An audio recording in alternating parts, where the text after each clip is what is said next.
नमस्कार, मैं Abhimanyu Jindal crime petrol Dastak में आप सभी का स्वागत करता हूं। आज जो केस मैं आप लोगों के सामने रखने जा रहा हूं, ये एक ऐसे अपराध के बारे में है जो हर घर में चौबीसों घंटे अपनी दस्तक दे रहा होता है। वो क्रिमिनल इतना शातिर है कि हमारे आसपास ना होते हुए भी वो हमें एक ऐसी चोट पहुंचाने की फिराक में है कि अगर आप सतर्क नहीं हैं तो आपको इसकी बहुत भारी कीमत चुकानी पड़ सकती है।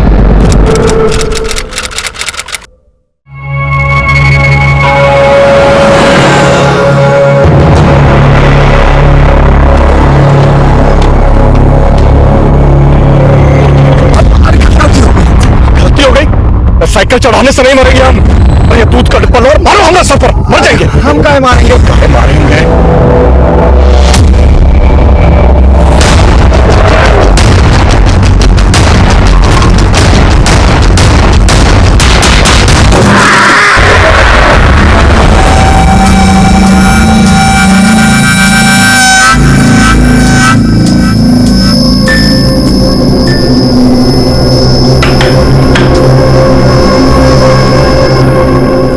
पूरा दिन ये लड़की फोन पे लगी रहती है, पता नहीं क्या करती रहती है।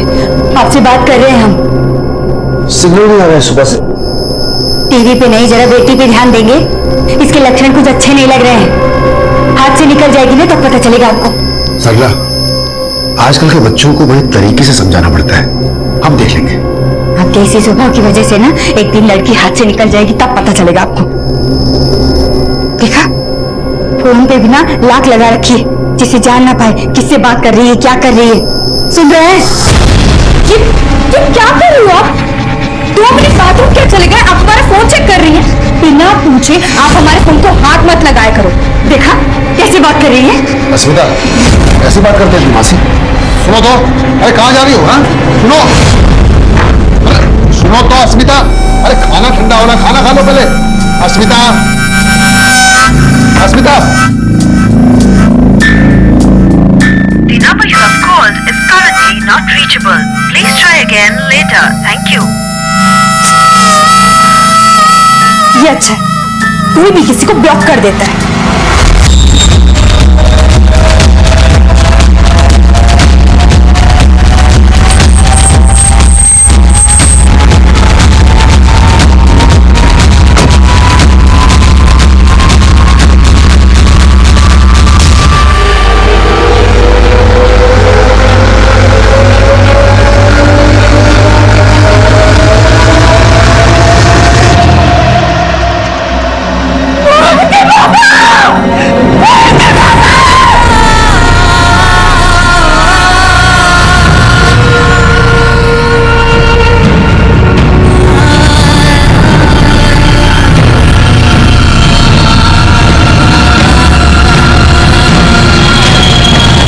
एक राहगीर ने कन्हैया जी की बॉडी को लखनऊ हाईवे के बाईपास रोड पे देखा और हमें इत्तला कर दी। हम वहां पहुंचे, बॉडी को चेक किया तो हमें उनका आई कार्ड मिला और हमने आप लोगों को इत्तला कर दिया। कुछ बता के गए थे कि वो कहां गए? हमको तो कुछ नहीं मालूम, हम तो बस कल रात को ही देखे थे उन्हें।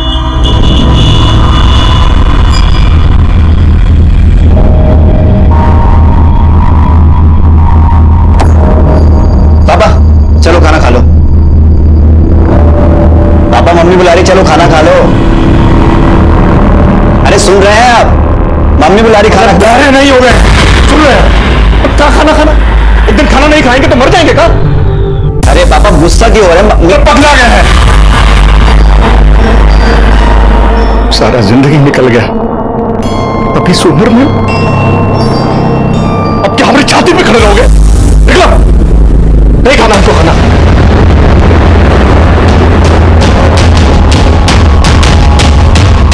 पहले खुद ही बोले थे कि इंजीनियरिंग का एग्जाम दे दो, जब हम पास हो गए एडमिशन में 4 लाख लग रहे हैं। अरे नहीं पढ़ाना तो सीधे बोल देना, गुस्सा क्यों कर रहे हैं? कोई और बात होगी, ठहरो हम बात करते हैं।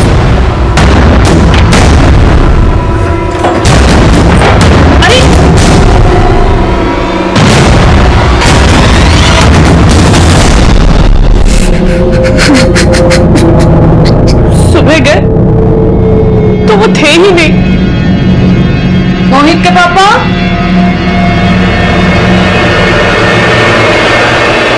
मोहित के पापा? तो सोच रहे थे कि पापा मॉर्निंग वॉक पे गए होंगे, लेकिन देखने से यह मामला एक्सीडेंट का लगता है, लेकिन यह भी हो सकता है कि इसमें एंगल मर्डर का हो। मर्डर? हो सकता है कि मर्डर को एक्सीडेंट की शक्ल देने की कोशिश की गई। आप लोग को किसी पे कोई शक या आपका या कन्हैया जी का किसी के साथ कोई झगड़ा या कोई अनबन? नहीं सर, हमारे पापा का हर कोई सम्मान करता था, उनका किसी के साथ कोई झगड़ा नहीं था। फिर भी हमें जांच तो पूरी करनी होगी।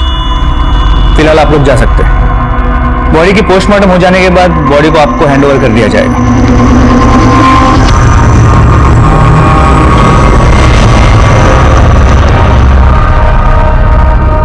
सर मैंने क्राइम सीन का एरिया भी चेक किया, वहां कहीं सीसीटीवी भी नहीं मिला। और कन्हैया जी की फैमिली को भी किसी पे कोई शक नहीं है। फिर भी हमें हर एंगल को टटोलना होगा। कन्हैया जी के सभी जान पहचान वालों से अच्छे से पूछताछ करो और जहां हमें बॉडी मिलेगी वहां जाके चेक करो, शायद कोई विटनेस मिल जाए। सर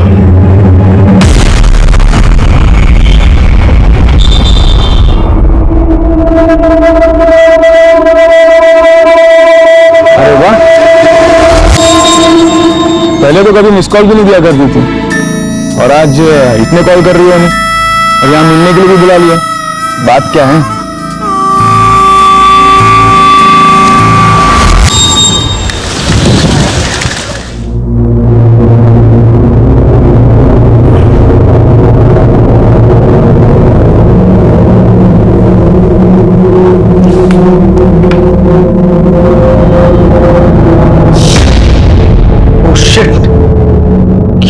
ये कैसे हो गया?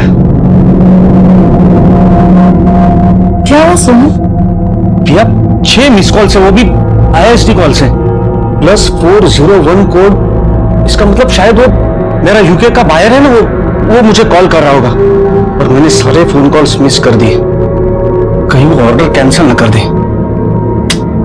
कि नेटवर्क को क्या हुआ अभी? जरा अपना फोन लेना। सुबह सुबह नुकसान करवाएंगे। मोबाइल नेटवर्क वालों की तुम्हें बैंड पहुंचा दूंगा। नमस्कार, एयरवेव से मैं आदित्य गर्ग आपकी किस प्रकार सहायता कर सकता हूं? मैं सोहम पालंडे बोल रहा हूं। सुबह से नेटवर्क नहीं आ रहा। सर, असुविधा के लिए हम माफी चाहेंगे, पर माफी by foot. I am a businessman, मेरा सारा काम फोन पर चलता है। आपके नेटवर्क फेलियर की वजह से मेरा कितना नुकसान हो सकता है आपको पता है? आपको अंदाजा है? सर हम समझते हैं, पर जैसा कि मैं यहाँ पर चेक कर रहा हूँ, कल रात आपने अपनी सिम डीएक्टिवेट करने की रिक्वेस्ट डाली थी। मैंने ऐसी कोई रिक्वेस्ट नहीं की थी। पर हमारा सिस्टम शो कर रहा है सर, कल रात 11:45 पर आपने ये रिक्वेस्ट डाली थी। उसके बाद आपका सिम डीएक्टिवेट करके एक दूसरे नए सिम पे एक्टिवेट कर दिया गया था। ऐसे कैसे एक्टिवेट हो सकता है? मैंने तो कुछ किया ही नहीं था। How is it possible? What happened? Is everything okay?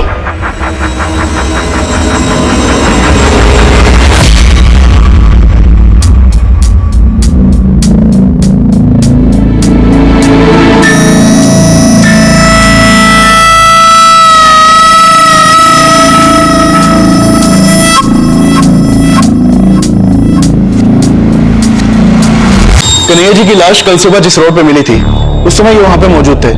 Sir इन्होंने वो एक्सीडेंट देखा था। बताइए क्या देखा आपने? साहब हम दूध बेचने का काम करते हैं। कल जब हम उस सड़क से दूध बेचने के लिए जा रहे थे तो वो आदमी हमारे साइकिल से भी टकरा गया था। गलती हो गई, साइकिल चढ़ाने से नहीं मरेंगे हम। और ये दूध का डिब्बा और मारो हमारे सर पर, मर जाएंगे। हम काहे मारेंगे? काहे मारेंगे?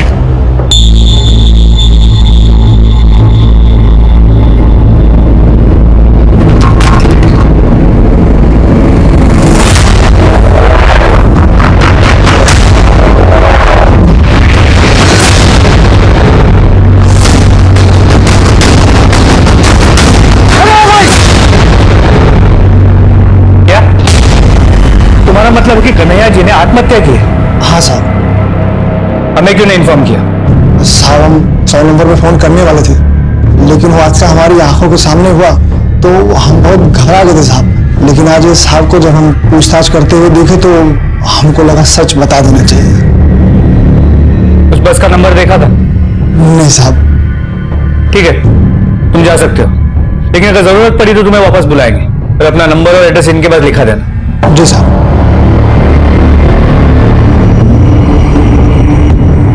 कहाँ गई थी? कुछ काम से गई थी।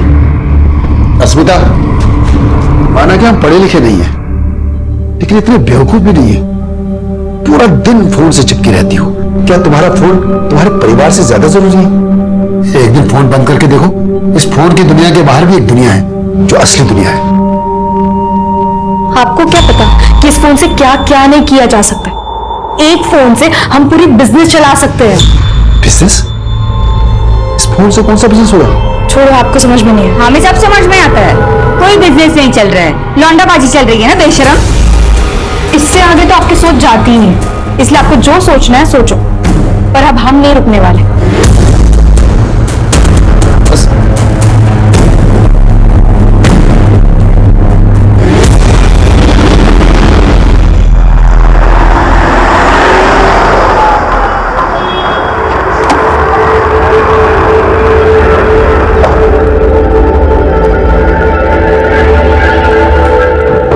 अरे सोहन जी, आइए आइए, बैठिए। कैसे हेल्प कर सकता हूँ आपकी? मिस्टर बुकले, आप प्लीज तुरंत मेरा अकाउंट चेक कीजिए। I am not able to use net banking. Actually मैं मोबाइल, आप प्लीज चेक कीजिए। आपके अकाउंट से लगभग कल रात को 6 ट्रांजैक्शन हुए हैं, ऑनलाइन ट्रांजैक्शन। 6 ट्रांजैक्शन? जी। लगभग 1 करोड़ 60 लाख डिडक्ट हुए हैं आपके अकाउंट से। ये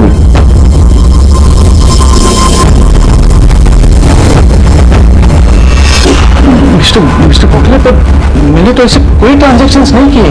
ये कैसे हो सकता है? ये मोबाइल तो आपके पास है ना, वहाँ पे बिना ओटीपी का कोई भी ट्रांजैक्शन करना इम्पॉसिबल है।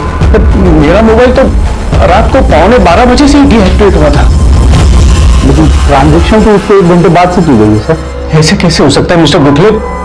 अपनी सिम डीएक्टिवेट करने की रिक्वेस्ट डाली थी, उसके बाद आपका सिम डीएक्टिवेट करके एक दूसरे नए सिम पे एक्टिवेट कर दिया गया था। इट मीन्स मेरा सिम स्वैप ही हुआ है, और वो ओटीपी उसे मिला है जिसने मेरा सिम स्वैप किया था। I need this money back in my account, Mr. Gokhale. Sorry sir, but we can't help you. But we understand your concern. मैं एक काम करता हूँ, मैं आपको एक लेटर टाइप करके देता हूँ। जिन अकाउंट्स में पैसे ट्रांसफर हुए हैं उनकी सारी डिटेल्स उसमें होंगी सर। आप उसे लेकर जाइए साइबर सिक्योरिटी सेल में, और वहां पे अपना कंप्लेंट फाइल करवाइए। और तब तक मैं मेरे बैंक के साइबर सिक्योरिटी सेल से बात करता हूँ। Please please.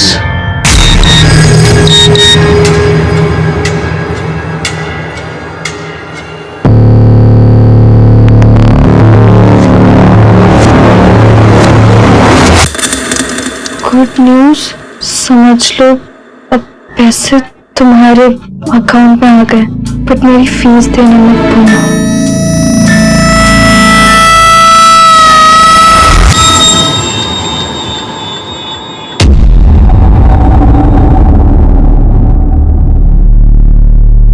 आपके अकाउंट से 1 करोड़ 60 लाख रुपए जिन अकाउंट्स में ट्रांसफर हुए, वो सभी अकाउंट्स फेक आईडी से खोले गए और इस वक्त सारे अकाउंट्स क्लोज हो चुके हैं। तो फिर मेरा पैसा कैसे रिकवर होगा? इसके लिए हमें आपकी सारी एक्टिविटीज चेक करनी होगी। आपके मोबाइल कॉल्स, आपकी ऑनलाइन शॉपिंग, आपकी मोबाइल बैंकिंग, सब कुछ एग्जामिन करना होगा। एक्चुअली कहीं ना कहीं आपकी डिटेल्स लीक हुई है, शायद ये भूल आपसे भी हुई हो। कैसी भूल सर? सर, गोरखपुर के कन्हैया तिवारी नाम के आदमी के साथ भी 6 लाख रुपए का फ्रॉड हुआ, जिसके बाद उसने सुसाइड कर लिया। ये केस हमारी ब्रांच में आया सर। मैं ये सब क्या सुन रहा हूं? अब आप लोग को ये लग रहा है कि पापा ने सुसाइड किया था? मोहित, पोस्टमार्टम रिपोर्ट से तो यही बात सामने आई कि कन्हैया जी की मौत की वजह एक्सीडेंट है, और वो बस के सामने खुद कूदे थे। इसका हमारे पास आई विटनेस है, पर उन्हें ये कदम लेने के लिए उकसाया गया था। किसने उकसाया था? मोहित, ये देखो, इस शॉपिंग पोर्टल के जरिए कन्हैया जी को ठगा गया। हमने कन्हैया जी के बैंक अकाउंट को चेक किया तो पता चला उन्होंने डील अपील के वेब पेज पे अपना सीवीवी नंबर और ओटीपी नंबर शेयर किया। अरे मोहित, देख डील अपील पे कितनी सस्ती ऑफर चल रही है। अरे कुछ मंगाना है तुझे?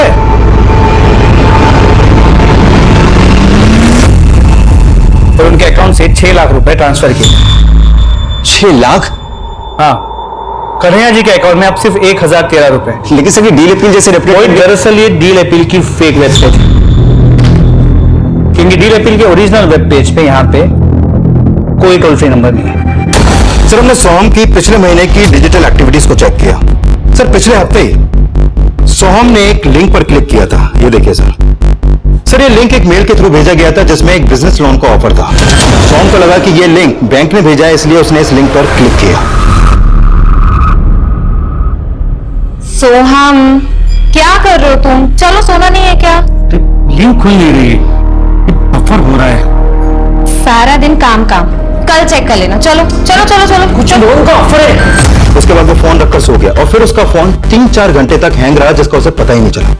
और जब हमने बैंक से इस मेल के सिलसिले में बात की जिसके थ्रू ये लिंक आया है तो वहां से पता चला कि वहां से ऐसा कोई ऑफर या लिंक सोहम को भेजा ही नहीं गया। मतलब ये लिंक फ्रॉड करने वाले के थ्रू भेजा गया? Yes sir. कहां से भेजा गया था ये? सर ये लिंक एक अनसिक्योर्ड आईडी से भेजा गया जो फेक है। सर इस लिंक में एक वायरस था। जैसे ही सोहम ने इस लिंक पर क्लिक किया वो वायरस सोहम के मोबाइल में चला गया जिसकी वजह से उसका फोन हैक हो गया। और हैक करने के बाद जब हैकर को सोहम के मोबाइल डेटा का एक्सेस मिला तो उसके बैंक के सारे ईमेल्स, ऑनलाइन शॉपिंग करते वक्त कार्ड की सारी डिटेल्स, मोबाइल बैंकिंग की सारी डिटेल्स, यहां तक कि उसके फोन के सिम का 20 डिजिट का नंबर भी मिल गया। Right sir. और इसी वजह से हैकर ने सोहम का सिम स्वैप किया। अब इस लिंक भेजने वाले को तो हम ट्रेस कर नहीं पाएंगे क्योंकि इस तरह के ईमेल्स दुनिया की अलग अलग कंट्रीज के सर्वर से रूट करके भेजे जाते हैं। अब एक ही रास्ता है विकास, 1.6 करोड़ जिन जिन अकाउंट्स में ट्रांसफर हुआ है उन्होंने अकाउंट्स की डिटेल निकालो। शायद उससे हम स्कैच तक पहुंच जाए। एनुअल सेल्स रिपोर्ट के हिसाब से we have to work on the 2 points. Number 1, top line और strong base line. So we have to really, Amar, you just take care. I'll be back in 5 minutes. हाँ hello, क्या तुम्हें वापस से उतना शॉपिंग करना शुरू करके? सर बोर्ड रूम में और मैसेज चले आ रहे हैं मुझे। तुम मेरे कार्ड को किस तरह से इस्तेमाल करते हो सोचती हो तुम इसके बारे में? मतलब पैसे मेरी खुशी से बढ़ के है? यार तुम्हारी खुशी के लिए मुझे रास्ते में नहीं आ रहे हैं। क्यों? तुम क्या इतने गए गुजरे हो? तुमको कमाना भारी पड़ रहा है तो मुझे भी जॉब करने देते। मुझे ना ये ताने मत दिया करो। हाँ तो मुझे भी रोक टोक पसंद नहीं है। मुझ पे फ्रस्ट्रेशन निकालने से बेटर है तुम अपनी ऑफिस के काम में दिमाग लगाओ।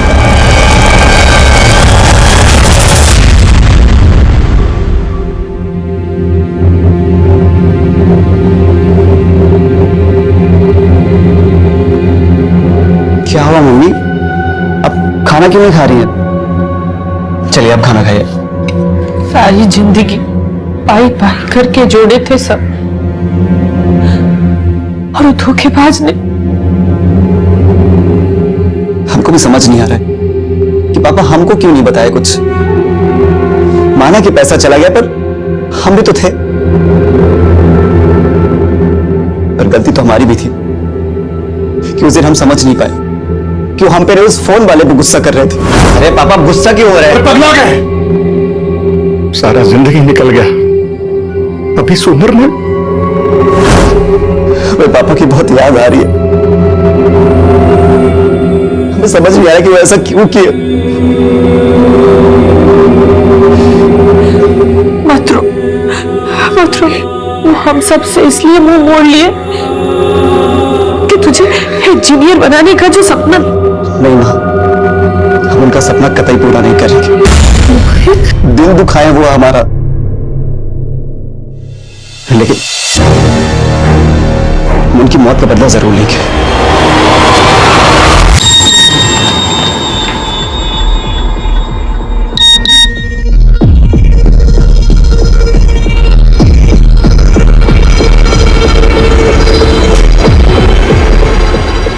$2 लाख 3 लाख 2 लाख छोटी में 7 लाख रुपए ट्रांसफर किए।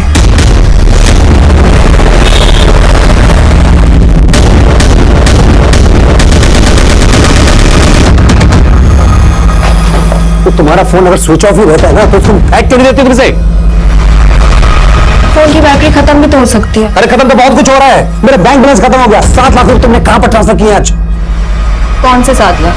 मैंने कोई 7 लाख नहीं निकाला। और ये चिल्लाओ मत। मैं चिल्ला रहा हूं? ये तुम्हें मैसेज दिखाऊं? ये देखो 2 लाख रुपए तुमने ट्रांसफर किए, फिर तुमने 3 लाख रुपए ट्रांसफर किए। मैं गलत बोल रहा हूं? बोलो। ये फिर 2 लाख रुपए तुमने ट्रांसफर किए। ये 7 लाख तुमने कहां ट्रांसफर किए आज? मैंने कहा ना मैंने कोई 7 लाख नहीं निकाले। और पछता तो मैं भी रही हूँ, कोई फ्रीडम ही नहीं है। एक तो तुम्हारे लिए मैंने अपना जॉब छोड़ा ताकि अपनी बच्ची की अच्छी परवरिश कर। ये बेकार की बातें मत करो, तुम मुझे सिर्फ इतना बताओ कि 7 लाख रुपए तुमने मुझसे बिना पूछे इस तरह से ट्रांसफर क्यों किया और कहां पर यूज किया तुमने ये? मैंने कहा ना, मैंने कोई 7 लाख नहीं निकाला तुम्हारे।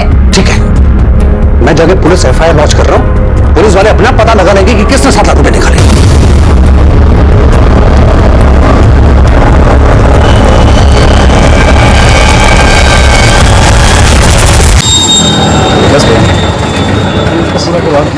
मुझे इस पे जितना सही सारे करवा के इसका भी पूरा दे रहे और जो हैं। एक मिनट सर मुझे बड़े साहब से मिलना है। सर तो यहाँ पे नहीं है, और वही तो हमने तुम्हें बताया था ना कि तुम्हारा केस अब सेंट्रल साइबर एजेंसी इन्वेस्टिगेट कर रही है। क्या इन्वेस्टिगेट कर रही है सर? हमारे पापा ने किसकी वजह से सुसाइड किया, कुछ पता चला? मोहित, इस बात का पता करना इतना आसान नहीं है, लेकिन इतना पता चला है कि तुम्हारे पापा ने जब उन्हें कॉल किया था तो 2-3 बार वो नंबर उड़ीसा के हिंडोना में एक्टिव था। हिंडोना? हाँ, इंडिया में ज्यादातर ऑनलाइन फ्रॉड वहीं से होते हैं, और हिंडोना कोई छोटा शहर नहीं है, लाखों की आबादी है वहां पे। अब हिंडोना के किस आदमी ने तुम्हारे पापा के साथ ऑनलाइन फ्रॉड किया, ये पता करना इतना आसान नहीं होता, लेकिन हमारी कोशिश जारी है।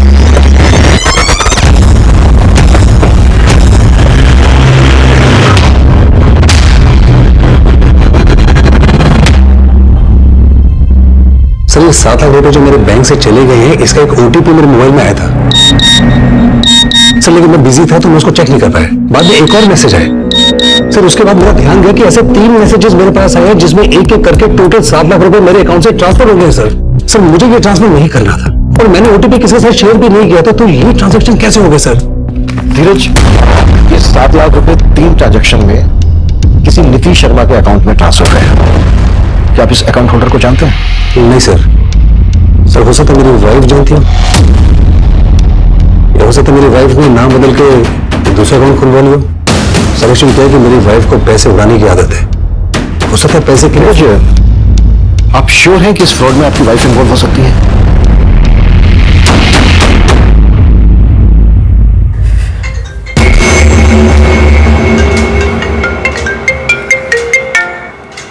हेलो, पैसे आ गए अकाउंट में?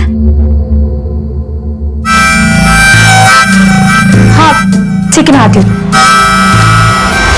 मुझे क्राइम ब्रांच से सर्टिफिकेट लेने की जरूरत नहीं है कि मैं इनोसेंट हूँ। पढ़ी लिखी हूँ, सही गलत समझती हूँ। मैंने किसी भी थर्ड पार्टी के साथ धीरज का कार्ड नंबर और अकाउंट डिटेल शेयर नहीं किया। हम आप पर शक नहीं कर रहे हैं, आपके हस्बैंड ने आप पर शक किया इसलिए आपसे पूछ रहे हैं। धीरज, अब तुम मुझे नीचा दिखाने के लिए ये सब करोगे? तुमने मुझे साफ बताया था, कुछ मैंने तुमसे पूछा था ना।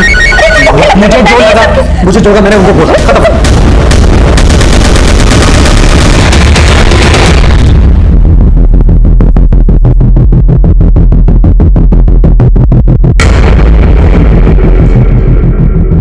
धीरज, आपको गलतफहमी हुई है।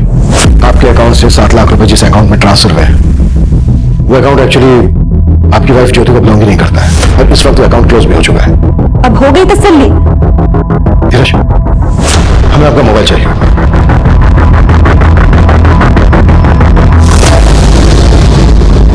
आप गेम्स भी डाउनलोड करते हैं? सर वो हमारी बेटी नीना वो खेलती है।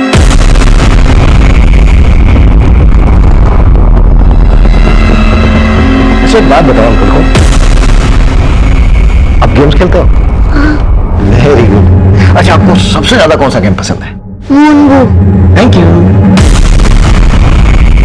धीरज, आपका एयरफोन कुछ समय हमारे पास रहेगा, बिकॉज इस फ्रॉड से पहले जितनी भी एप्लीकेशन धीरज के फोन में डाउनलोड हुई है सब चेक करो। आई फील कोई ना कोई ऐप इनकरेक्ट जरूर होगा, तभी फ्रॉड करने वाले को ओटीपी नंबर मिला होगा। Okay sir. मम्मी हम उड़ीसा जा रहे हैं। उड़ीसा? क्यों? माँ, हमको पता चला है जितने भी फेक कॉल्स होते हैं ना, सब उड़ीसा के पास हिंडोना से होते हैं। वहां जाके हम पापा के हत्यारों को पकड़ेंगे। क्या बोल रहे हो? हाँ?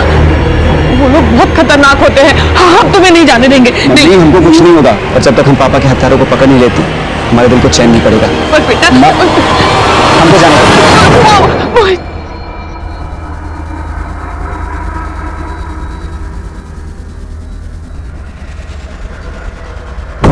So I was correct. Thank you.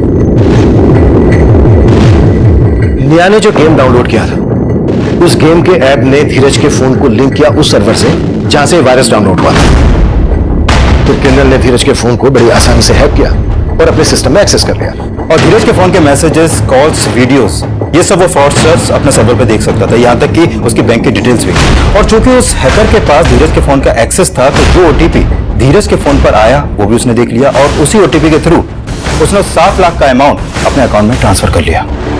मतलब इस मूम बूम गेम की एप्लीकेशन बनाई ही इस मकसद से गई है कि इसे डाउनलोड करने वाले के फोन की सारी इंफॉर्मेशन वो आसानी से हासिल कर सके, यहां तक कि ओटीपी मैसेजेस भी। लेकिन सर हैरानी की बात तो यह है कि ये प्ले स्टोर जहां से हम कोई भी गेम या एप्लीकेशन डाउनलोड कर सकते हैं, ये प्ले स्टोर किसी भी गेम या एप्लीकेशन को अपनी लिस्ट में तभी शामिल करता है जब उस गेम और एप्लीकेशन बनाने वाली कंपनी के पास उसका वैलिड लाइसेंस हो। लेकिन वो क्या फ्रॉड करने वाला है, क्या फ्रॉड करता है, ये उसके लाइसेंस पे तो लिखा होगा नहीं। I am very much sure उसके लाइसेंस की डिटेल्स भी फेक होंगी। सर लाइसेंस की डिटेल्स फेक हो सकती है, लेकिन जिस लैपटॉप से वो लाइसेंस भेजा गया उसका आईपी एड्रेस फेक नहीं हो सकता। सर हमने उस आईपी एड्रेस का पता लगा लिया जिसके थ्रू उस 7 लाख के अमाउंट को ट्रांसफर किया गया था। सर ये आईपी एड्रेस इंदौर का है, ऑनर है मैगी, और उसका पूरा नाम है मगन सिंह। बिलवास, हम भी तो देखें कौन है वो शातिर जो सबको चूना लगा के खुद मलाई खा रहा है।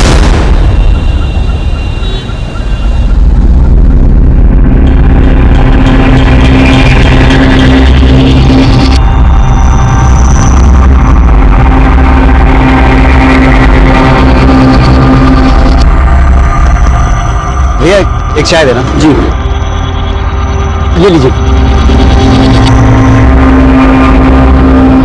अच्छा भैया, आपके इंदौली में ना नेटवर्क बहुत अच्छा है। ये सारे फ्रॉड यही से होते हैं ना? अब क्या बताएं भाई साहब, हमारा शहर ना इसी बात के लिए बदनाम है। और ये सारे फ्रॉड करता कौन है?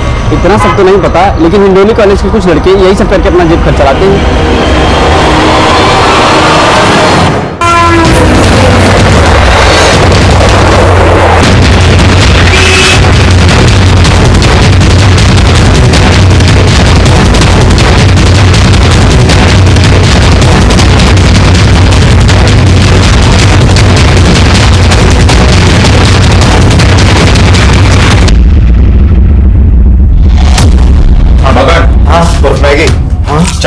बस सर मैंने ये क्या है?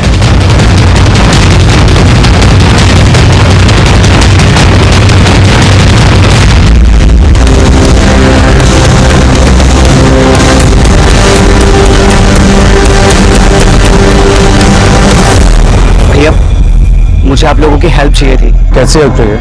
मैं एक ऐसे लड़के को ढूंढ रहा हूँ जो कि लोगों को फेक कॉल्स करके उनके अकाउंट्स को खाली कर देता है, जो कि फेक वेब पेज से ऑपरेट करते हैं। मेरे पास उसका नंबर भी है।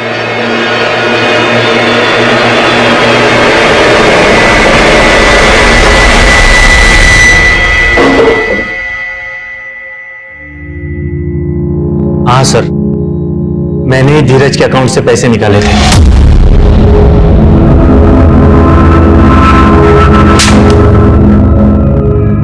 जिन लोगों को तू टारगेट करता है उनका प्रोफाइल तेरे पास आता कहां से? कैसे शॉर्टलिस्ट करता है? सर इस काम में मुझे बैंक एग्जीक्यूटिव्स मदद करते हैं। Bank executives? मुझसे वो थोड़ा सा पैसा लेकर बैंक के हाई प्रोफाइल क्लाइंट्स की डिटेल्स मुझे दे देते हैं, जो ज्यादातर ऑनलाइन ट्रांजैक्शन या फिर मोबाइल बैंकिंग यूज करते हैं। तो आए दिन जो लोगों को फेक कॉल्स आते हैं, यही लोग वो डेटा प्रोवाइड करते हैं? मोबाइल का मेथड तो बहुत पुराना हो चुका है सर। तो तेरा क्या तरीका है वो बोल, जल्दी, टाइम नहीं है मेरे पास। मैं पॉपुलर एप्स के फेक वर्जन बना देता हूँ और जिस साइट से ये डाउनलोड किए जाते हैं उस साइट पे अपलोड कर देता हूँ, और उसकी लिंक जो मुझे लोगों की डिटेल्स मेरे फ्रेंड एग्जीक्यूटिव देते हैं ना, उनको मैं मेल कर देता हूँ। आजकल मेल के लिंक पर बहुत कम लोग क्लिक कर देते हैं, तो इसीलिए कुछ टाइम से मैंने मैसेजेस के थ्रू लिंक भेजना शुरू कर दिया। तो जैसे ही वो तेरे लिंक पर क्लिक करके फेक एप्लीकेशन डाउनलोड करते हैं, तेरा शिकार हो जाते हैं। लेकिन तू ऐसा क्या करता है कि उन्हें फेक और ओरिजिनल ऐप में फर्क नजर नहीं आता? और सभी को इतनी अकल थोड़ी ना है कि उनको ये पता हो कि असली ऐप 15 या 20 MB से 1000 MB का स्पेस लेती है, और वही मेरी फेक ऐप 2 या 4 MB से भी ज्यादा नहीं होती। लोगों को लगता है उनका डेटा सेव हो रहा है, इसलिए वो मेरा फेक एप्लीकेशन डाउनलोड करते हैं। और जैसे ही वो तेरी फेक एप्लीकेशन डाउनलोड करते हैं, उनके debit card, credit card, mobile phone, net banking, ये सब डेटा तेरे पास आ जाता है। तो अपनी फेक एप्लीकेशन के जरिए उनके डिवाइस को एक्सेस करके उसकी सारी डिटेल ले लेता है। सिर्फ एप्लीकेशंस की लिंक ही नहीं सर, शॉपिंग डिस्काउंट के ऑफर्स, और कुछ लोगों को लुभाने के लिए तो पॉर्न वीडियोस के भी लिंक काम कर जाते हैं। और जैसे ही वो इन सब चीजों के लिंक को क्लिक करते हैं, वायरस उनके डिवाइस को हैक कर लेता है और उनके डिवाइस की सारी डिटेल्स तेरे पास आ जाती है, राइट? ये भी तब तक नहीं होता सर जब तक वो लोग मोबाइल कंटेंट को मेरे ऐप के लिंक के साथ मर्ज करने के लिए अलाउ नहीं करते। आपने देखा होगा सर, ऐप डाउनलोड करते ही एक ऑप्शन पूछता है, allow access to your mobile content, messages, videos. बहुत सारे लोग तो इस मैसेज को देखते भी नहीं है, उनको ऐप डाउनलोड करना होता है, वो अलाउ पे क्लिक कर देते हैं, बस उनके मोबाइल डेटा का एक्सेस मुझे मिल जाता है। और इस तरह से ओटीपी तेरे पास आ जाता है। सोहम भंडारे का 1 करोड़ 60 लाख रुपए भी तूने इसी तरह से गायब किया ना, और डील अपील का फेक पोर्टल भी तूने बनाया ना। तुझे पता है तेरे फ्रॉड की वजह से कन्हैया नाम के एक आदमी ने सुसाइड कर लिया। नहीं सर, डील अपील का कोई फेक पोर्टल मैंने नहीं बनाया। झूठ बोल रहा है? नहीं, आप पर सोहम भंडारे के 1.5 करोड़ मैंने ही गायब किए।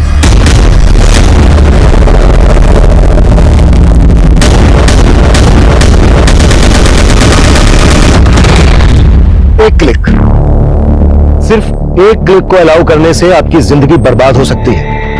इसलिए किसी भी लिंक को अलाउ करने से पहले यह जान लेना बेहद जरूरी है कि कहीं वो लिंक फ्रॉस्टर्स के द्वारा बनाया गया तो नहीं है, जो आपके मोबाइल को हैक करके आपकी बैंकिंग कॉन्फिडेंशियल डिटेल्स जान सकता है। जब भी इस तरह के लिंक्स आपके फोन पर मेल या मैसेज के थ्रू आए तो डायरेक्टली कभी भी उन्हें अपने फोन से ओपन ना करें, पहले किसी दूसरे डिवाइस से चेक करें, क्योंकि मैगी उर्फ मगन जैसे लोग कब आपको कंगाल कर दें इसका एहसास होने से पहले आप अपना सब कुछ गंवा चुके होंगे।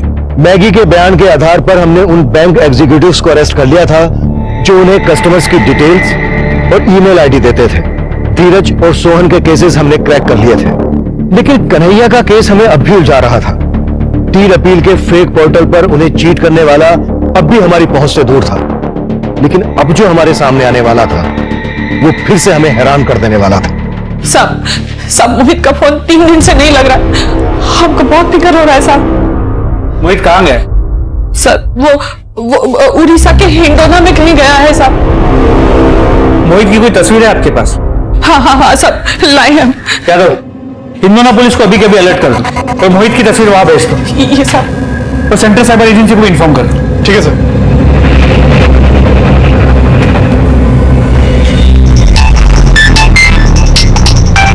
हाँ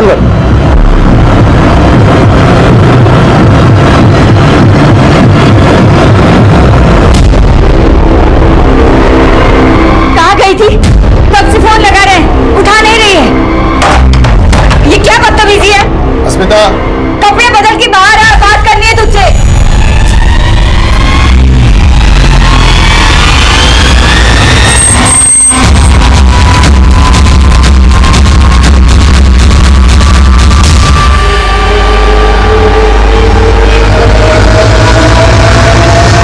अस्मिता, अस्मिता, अस्मिता,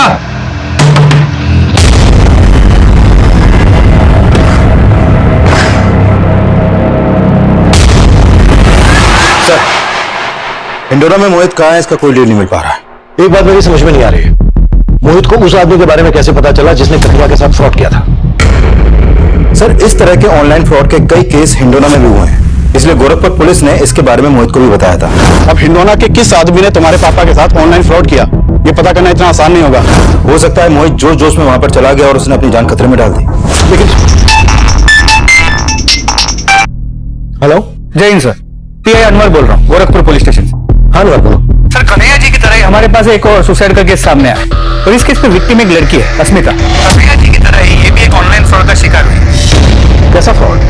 जब हमने इसका मोबाइल चेक किया तो पता चला ये एक ऑनलाइन गेम खेल रही थी, केबीए।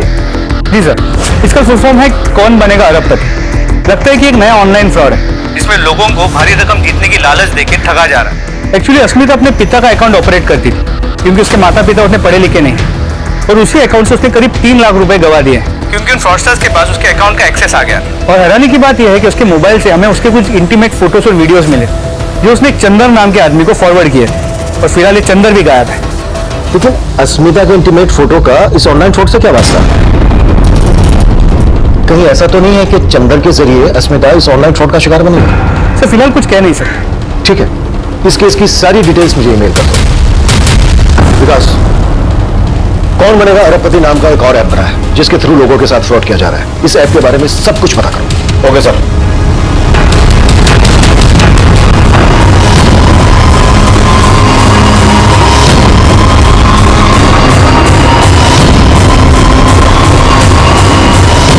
सर पूरे यूपी और बिहार में करीब 10,000 लोग इस केबीए फ्रॉड के शिकार हुए हैं। ये केबीए वाले फ्रॉड करते कैसे? सर सबसे पहले ये लोगों को क्वेश्चन आंसर के खेल से पैसा जीतने का लालच देते हैं और जब लोग जीत जाते हैं तो उनको प्राइज मनी देने के लिए उनसे एडवांस टैक्स के नाम पर कुछ पैसा मांगते हैं। इनमें से कुछ लोग पैसा दे देते हैं और कुछ लोग नहीं देते। और सर जो लोग पैसा देते हैं वो इन केबीए वालों के टारगेट लिस्ट में आ जाते हैं जिनके साथ ये फ्रॉड कर सके। और फिर केबीए वाले विनर्स को एक बड़ी रकम जीतने का लालच देते हैं। उनसे ये बोलते हैं कि अगर आपने गेम का दूसरा लेवल पार किया तो आप 50 लाख रुपए जीत जाएंगे। और फिर कैसे भी करके केबीए वाले गेम खेलने वालों को जितवा भी देते हैं। और यहाँ पर इनका दूसरा प्लान एक्टिव होता है। केबीए डिपार्टमेंट का एक आदमी इनकम टैक्स ऑफिसर बनकर विनर से बात करता है और उनसे ये बोलता है आपने प्राइज की इतनी बड़ी रकम जीती है, आपको इसका टैक्स भरना होगा। और अब केबीए खेलने वाले को बड़ी रकम जीतने के बाद लगता है कि ये सब लीगल है क्योंकि उससे टैक्स पे करने के लिए कहा जा रहा है। Right sir. और जब इस बात को लेकर विनर्स केबीए वालों से बात करता है तो केबीए वाले उसे इनकम टैक्स से बचने के लिए ये सॉल्यूशन देते हैं कि उनको पुराना सिम डिस्ट्रॉय करना होगा। और फिर केबीए वाले विनर्स से उस डिस्ट्रॉय सिम का फोटो मंगवाते हैं, ये कहकर कि उनको भी विश्वास हो जाए कि विनर्स ने वाकई में उस सिम को डिस्ट्रॉय कर दिया है। और फिर ये लोग विनर्स के अकाउंट में पैसा भेजने का झांसा देते हैं और जैसे ही विनर्स डिस्ट्रॉय सिम का फोटो क्लिक करके केबीए वालों को भेज देते हैं, यहाँ पर इनका तीसरा प्लान एक्टिव हो जाता है। सर इस तीसरे प्लान के अकॉर्डिंग जैसे ही केबीए वालों को उस डिस्ट्रॉय सिम का फोटो मिलता है, वो एडिटिंग के द्वारा उस सिम का 20 डिजिट का यूनिक नंबर पता कर लेते हैं और ये लोग उसी नंबर के थ्रू पुराने सिम को डीएक्टिवेट करा के उसी नंबर का नया सिम एक्टिवेट करते हैं जिस पर ओटीपी आता है और उसी ओटीपी के थ्रू ये लोगों का पूरा बैंक अकाउंट खाली कर देते हैं। और ये केबीए वाले ऑपरेट कहां से करते हैं? हिंडोना से। हिंडोना। कन्हैया का बेटा मोहित भी हिंडोना गया था। हिंडोना की लोकल टीम को अलर्ट करो, किसी भी हालत में ये बदमाश बचने नहीं चाहिए। Right sir. सर केबीए के फ्रॉड के बारे में हमने बैंक वालों को पहले ही अलर्ट कर दिया था। सर गांव का एक आदमी है रामदीन, हमने उसके बैंक अकाउंट में कुछ अनयूजुअल फंड्स ट्रांसफर देखे हैं जो कभी भी ऑनलाइन ट्रांजैक्शन नहीं करता है।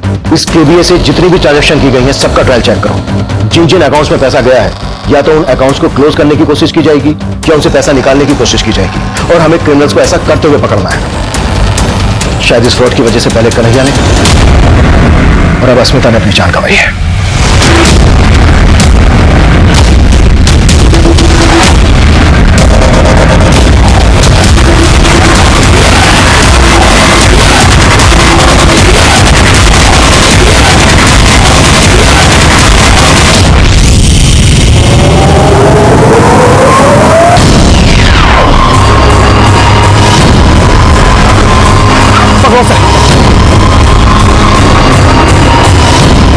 कोई अपनी जगह से नहीं लेगा, पकड़ो सबको फास्ट।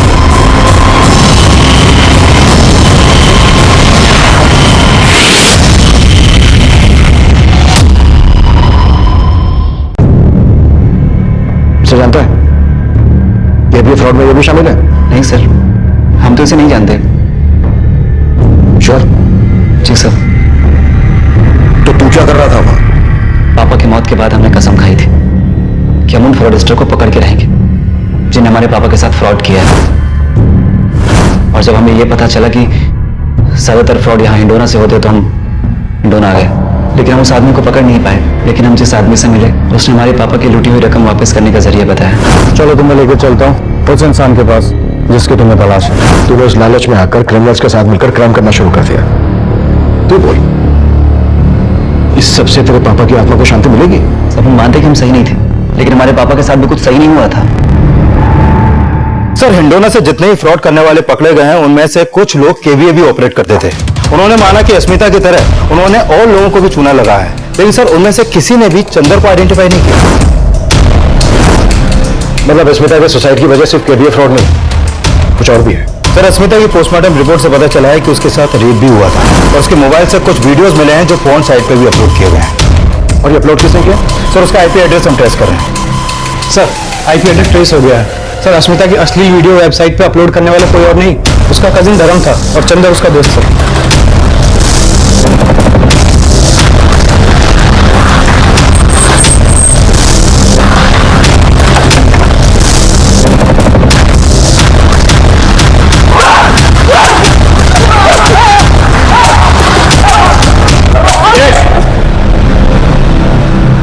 हो जा शुरू, या मैं शुरू हूं? बता दो सर। सर अस्मिता ने सर केबीए में अपने पेरेंट्स का बहुत सारा पैसा गंवा दिया था और उसके लिए वो हमसे मदद मांगने आई थी। पापा के अकाउंट से 3 लाख उन केबीए वालों ने लूट लिया। पापा को ये बात बता नहीं सकते, लेकिन हमें उनको ढूंढने के लिए तुम्हारी मदद की जरूरत है। लेकिन सर हम जानते थे कि हम उसकी मदद तो नहीं कर सकते थे। वो शुरू से हमें अच्छी लगती थी, इसलिए हमने उसकी मजबूरी का फायदा उठाने का सोचा। सर उससे हमने एक नंबर ला के दिया और कहा कि ये केबीए वाले चलाने वाले का असली नंबर है। लेकिन सर वो नंबर हमारे दोस्त चंदर का था। पहले तो चंदर बात ना करने की एक्टिंग करता रहा, फिर उसने वही बोला जो हमने उससे कहा था। देख अश्मिता, तू इतनी मजबूर है तो तुम्हारा पैसा हम लौटा देंगे, लेकिन तुम्हें हमारे लिए कुछ करना पड़ेगा। चंदर ने सर अस्मिता को उसके न्यूड फोटोज और वीडियोस भेजने के लिए फोर्स किया और मजबूरी के चलते वो मान भी गई। लेकिन जैसे ही हमारे पास उसके न्यूड फोटोज और वीडियोस आए तो मेरे प्लानिंग के हिसाब से चंदर ने उसे इंटरनेट पर अपलोड करने की धमकी दी और अस्मिता को ब्लैकमेल करके अपने पास बुला लिया। हाय,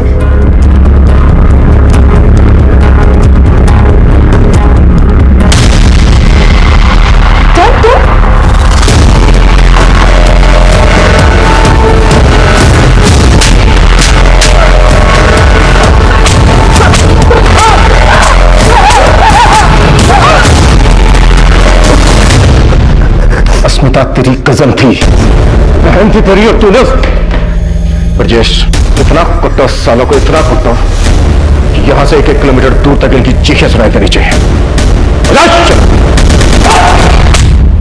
अस्मिता ऑनलाइन फ्रॉड का शिकार जरूर हुई थी, पर अगर उसने अपनी परेशानी अपने पेरेंट्स के साथ शेयर की होती तो शायद अंजाम बदल सकता था। वही भूल उसके पेरेंट्स से भी हुई। उन्होंने अपनी बेटी अस्मिता की परेशानी को ठीक से जानने की कोशिश ही नहीं की और वो अपने कजन धर्म और उसके दोस्त चंदर के जघन्य अपराध का शिकार बने। कन्हैया को चीट करने वाले फ्रॉस्टर्स का अभी तक पता नहीं चल पाया है, लेकिन मोहित का आक्रोश उससे ऐसी भूल करवा बैठा जिसे उसका करियर ही बर्बाद कर दिया।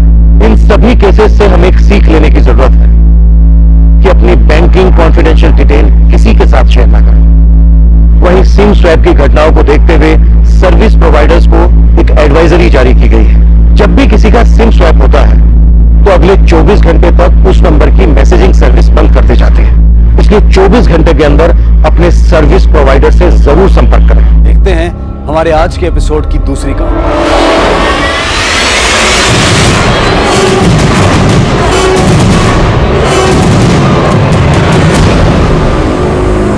दादा,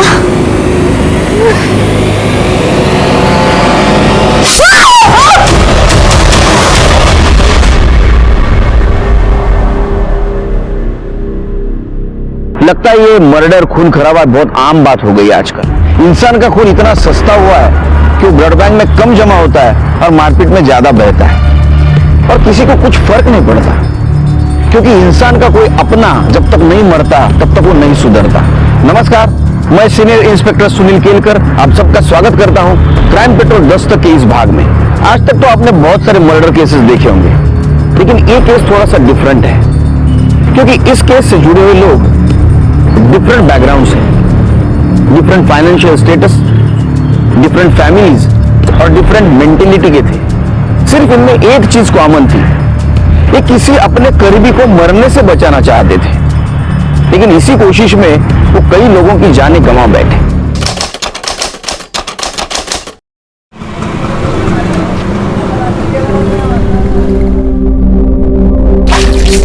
क्या कर रही है?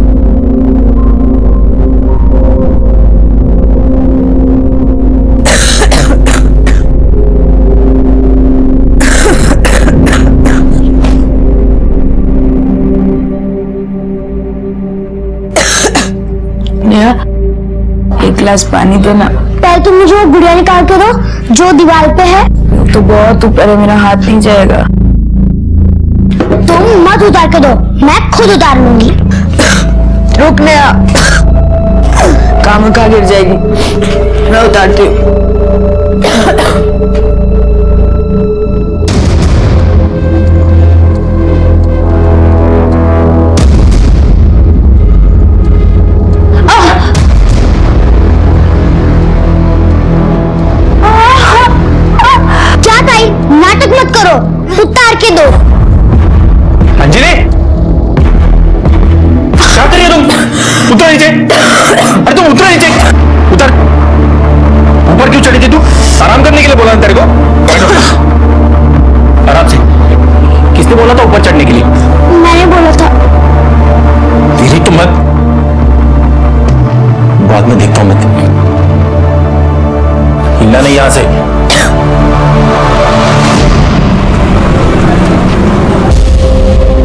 अंजलि को किडनी डोनेट करने वाला मिल गया है।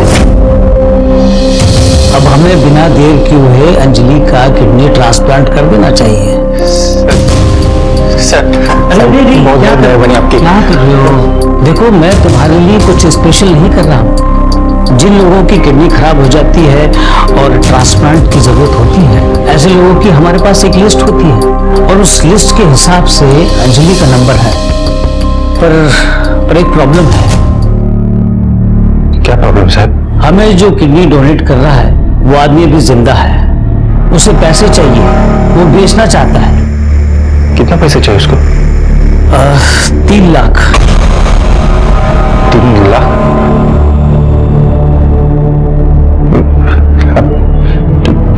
ठीक है, मैं देता है पैसा। आप ऑपरेशन की तैयारी करो ना, मैं लाता है पैसा भाई। ठीक है प्रवीण, कल तुम अंजलि को एडमिट कर दो, बाकी के प्रोसीजर हम देख लेंगे।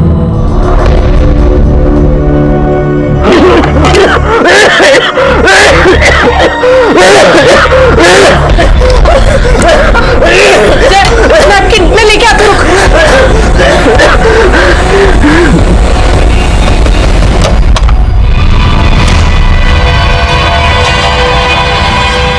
तुम यहाँ क्या कर रहे हो? और घर की चाबियां कहाँ से आई तुम्हारे पास? मेरा घर है तो चाबी तो होगी ना मेरे पास। ये तुम्हारा घर नहीं, मेरा घर है और मेरा तुमसे कोई रिश्ता नहीं है। चाबियां रखो और जाओ यहाँ से। मैं सिर्फ ये पूछना है कि पेपर्स रेडी हुए कि नहीं। तुम इंसान हो कि क्या हो? तुम्हारा बेटा इतना बीमार है, एक बार भी नहीं पूछा कि वो कैसा है। बस डिवोर्स पेपर की पड़ी है ताकि तुम एलिमनी मांग सको। अरे गाइड, तो शर्म करो, जय की हालत इतनी खराब है। तुम बाप हो उसके, तुम्हारा भी फर्ज बनता है। बकवास मत कर, तेरे को मालूम है कोशिश कर रहा हूं मैं। अब डोनर नहीं मिल रहा तो क्या गलती मेरी? तुम्हारी गलती ये है कि तुम्हारा ब्लड ग्रुप उससे मैच कर रहा है, लेकिन तुम उसे ऑर्गन डोनेट नहीं करोगे। और मेरी बदनसीबी ये है कि मेरा ब्लड ग्रुप उससे मैच नहीं कर रहा है, नहीं तो मैं कब का अपना ऑर्गन दे चुकी होती उसे। मेरी गलती इसमें? बस करिए पापा, जब भी आप यहाँ आते हैं झगड़ा करते हैं, इससे अच्छा तो आप आया ही मत करिए।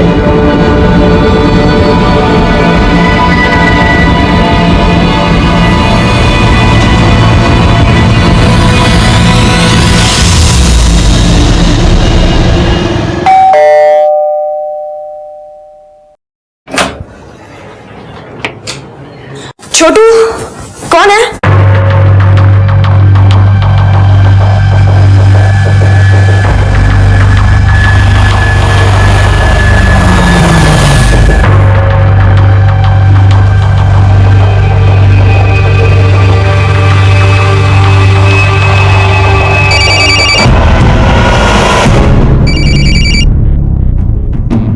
जिया?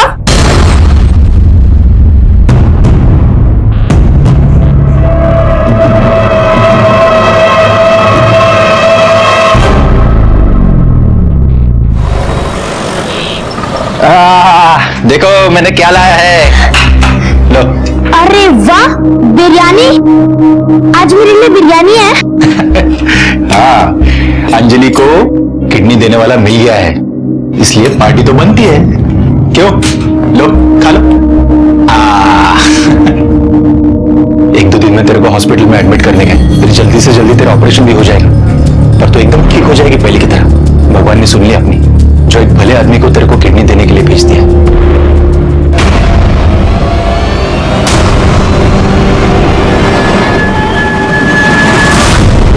अरे अरे, तू रहने दे, तू बीमार है, मैं करूंगी।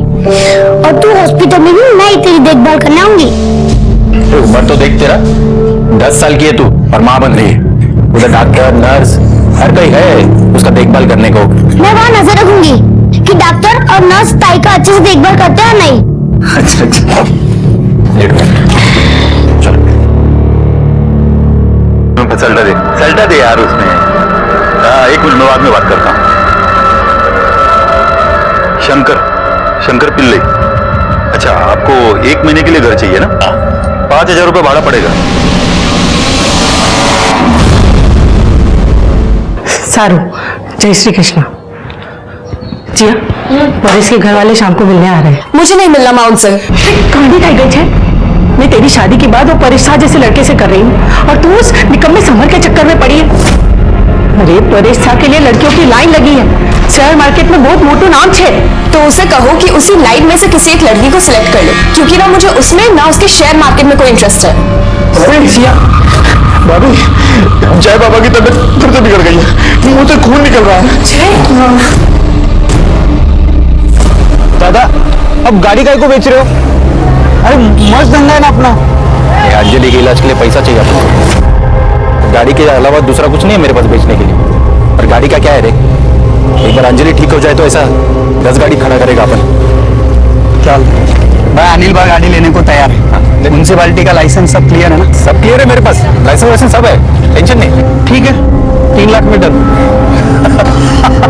हो गया ना? अरे वाह।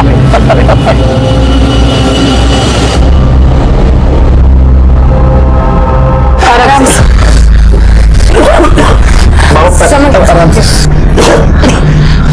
बाबा के सर पे चोट लगी है तो हम गर्म पानी की थैली लेके आते हैं।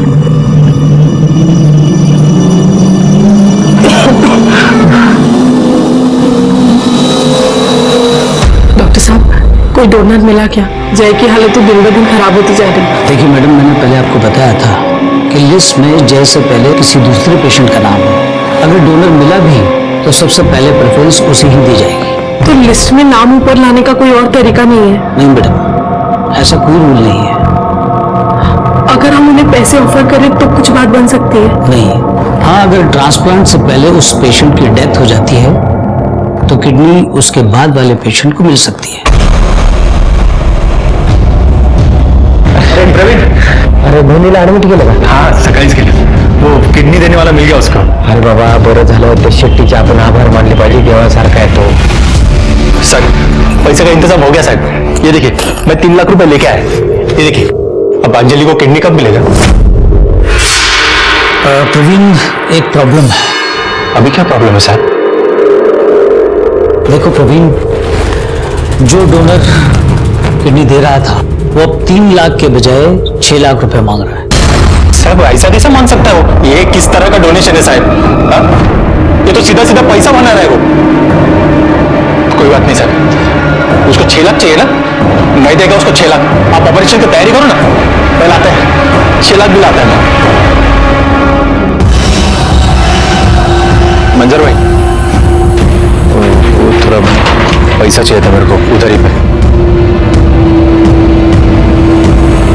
अरे प्रवीण, पॉलिसी तोड़ के क्या होगा? इसमें से तेरे को 1 लाख भी नहीं मिलेगा। दादा, तुमको सही में लगता है ऐसा कि तुम लोगों के सामने पैसा हाथ फैला के मांगोगे और कोई तुमको लाके दे देगा? हाँ हेलो, बोलो। क्या क्या? ताई उठो ना, ताई उठो ना, ताई।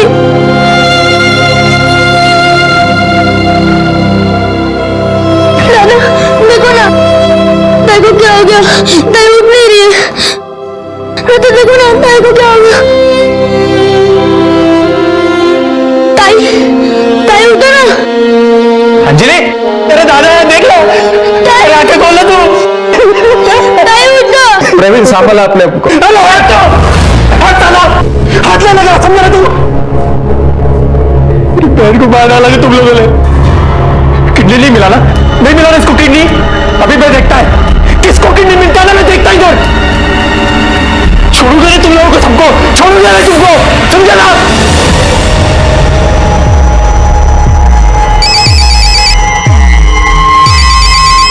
हेलो मिसेस मेहता, जय का नंबर आ गया है, डोनर मिल गया है। क्या सच? जी हाँ, ऑपरेशन का 35 लाख और डोनर का 6 लाख। ये अमाउंट आपको जल्द से जल्द अरेंज करना होगा। डॉक्टर साहब, आप पैसे का इंतजाम हो जाएगा, आप बस ट्रांसप्लांट की तैयारी कीजिए। ओके, थैंक यू डॉक्टर साहब। अंजलि को बचाने की प्रवीण की सारी उम्मीदें फेल गई, क्योंकि सही वक्त पे अंजलि की किडनी ट्रांसप्लांट नहीं हो पाई। और इधर साक्षी मेहता अपने बेटे के बारे में उम्मीद खो बैठी थी और उसकी किडनी ट्रांसप्लांट होने जा रही थी। इसी को डेस्टिनी कहते हैं। जीतने वाले की कब हार होगी और हारने वाले की कब जीत, कोई नहीं बता सकता। लेकिन सचमुच ये किस्मत का खेल था या किसी और का? क्यों किडनी डोनर ने आइन वक्त पे किडनी की कीमत दुगनी कर दी थी? जो डोनर किडनी दे रहा था वो अब 3 लाख के बजाय 6 लाख रुपए मांग रहा है। क्या किसी रैकेट का काम था? लेकिन इसकी वजह से 3 लोगों की जानें गई थी। आइए एग्जैक्टली देखते क्या हुआ था, क्यों 3 लोगों की जानें गई और क्यों जय मेहता को किडनी नहीं मिल पाई। आइए सर, फैमिली के 2 मेंबर्स पर अटैक हुआ है, जय मेहता और साक्षी मेहता। ये दोनों ही माँ बेटे हैं सर। जब हम यहाँ पहुंचे तो पता चला कि साक्षी मेहता की सांसें चल रही थी, थोड़ी क्रिटिकल कंडीशन में। मैंने उन्हें हॉस्पिटल भेज दिया।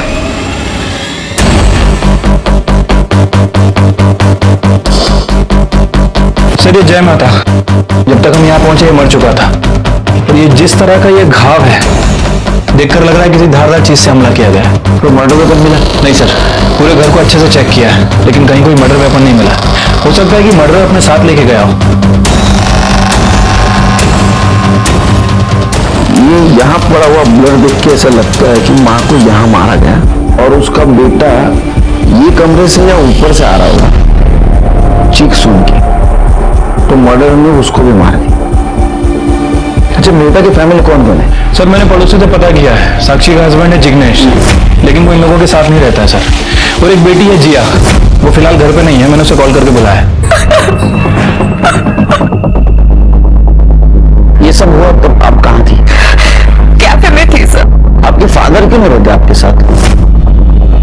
मॉम डैड अलग हो गए इसलिए।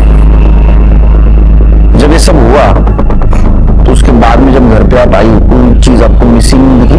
सर घर देखने का मौका ही नहीं मिला। मुझे मॉम की इतनी फिक्र हो रही है। मैं प्लीज हॉस्पिटल में जाके मॉम को देख सकती हूँ please? Thank you sir. Shilpi, body को सबसे पहले किसने देखा? हाँ सर, हम देखे थे। हम रोज शाम को 4 बजे भाजीता कारू लेने बाजार जाते हैं। 4 बजे क्यों, 5 बजे क्यों नहीं? क्योंकि साहब शाम 4 बजे वो ड्राइवर शंभू छूटता है तो फिर उनको बाजार छोड़ देता है। अच्छा, तुम्हारे ड्राइवर की ड्यूटी सिर्फ 4 बजे तक? हाँ साहब, सुबह 7 से 4 बजे तक होती है और रोज के जैसा आज भी हमको वो बाजार तक छोड़ दिया। लेकिन साहब जब हम 5 बजे घर आके लौटे तो देखे कि मालकिन और जय बाबा को कोई मार दिया। साहब हम बहुत घबरा गए थे साहब। सबसे पहले तो हम अस्पताल फोन किए, फिर साहब हम आपको फोन किए। शिरके, सारी प्रोसीजर खत्म करके बॉडी पोस्टमार्टम को भेज दो और देखो रॉबरी का केस है क्या, और अगर कुछ सामान गायब हुआ हो तो उसकी लिस्ट बनाओ। और एक काम करो, ये मेहता फैमिली के सारे मेंबर्स के कॉल रिकॉर्ड्स और कॉल लोकेशन दोनों चेक करो। इधर कुछ काम करने के लिए मिलेगा क्या मेरे को? मेरे पास पहले से काम करने वाले 3 आदमी हैं, तो आपको काम कहाँ से मिलेगा? दादा बहुत भूख लगी है।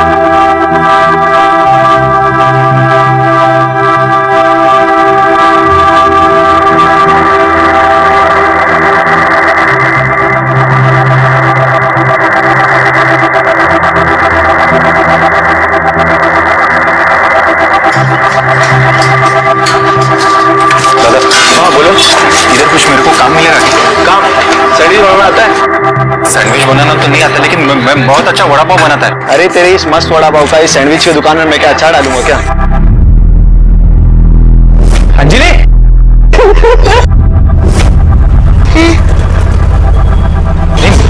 मेरे को नहीं चाहिए, तो खा लेना। अरे क्या दादा, आपने सुबह से कुछ नहीं खाया, थोड़ा खा लो। मेरे को भूख नहीं है, तो खा ले, खा ले। फिर मेरे को भी नहीं खाने का है। अरे यार, अच्छा ये देख मैं ये खा रहा है भैया, खाया मैं, खा ले।